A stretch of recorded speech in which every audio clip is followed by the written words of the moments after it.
Longtime Browns beat reporter Tony Grossi, potential of the Browns trading back from 6. More than likely, I see the Browns trading down from 6.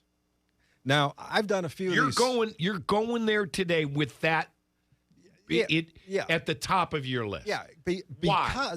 Because one team might think Caleb Downs is the be-all, end-all. Another one might say, I got to get up there to get Carnell Tate.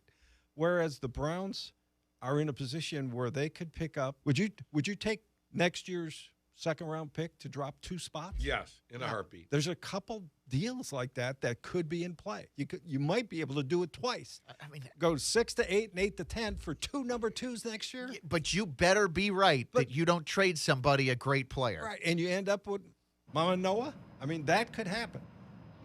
We'll see, Pete. The one thing I would say about and trading back, maybe at 6 you're going to get kind of a blue chip kind of guy. The further you go, there's a finite number of those, and 6 is probably borderline for most of them, for most drafts as well. I love the idea of trading down. It sounds great to me. The problem I run into with this whole theory is who are people trading up for? Because I just don't see a whole lot of teams saying, I'm going to give up assets to go get a safety. It could happen. I would be shocked if it did. The other part about this, and the dynamic that's going to be really interesting to watch play out, is 2027 draft assets. 2027 is supposed to be a historic class, and quarterback is certainly part of that, but there's a whole lot of other positions that are going to be there. Jeremiah Smith, Dylan Stewart from South Carolina. There's a long line of these guys. The left tackle from Texas. It is a star-studded class, and I will be curious to see if teams are inclined to move those picks or not, especially in these type of situations. So that's the other part that I think makes it really complicated and tricky to say, well, a team's going to give their second-round pick to move up to 2 spots. No, they're not. They're going to hold on to those picks like grim death.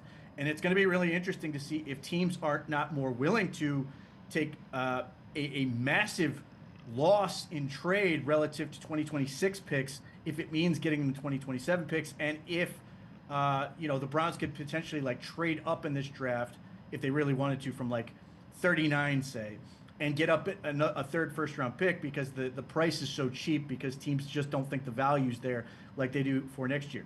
There are multiple teams already planning for 2027, and one of them is the New York Jets.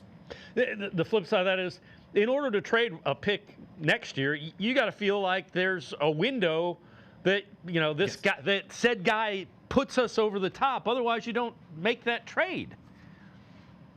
Well, more than that, you have to be confident you're going to have a job.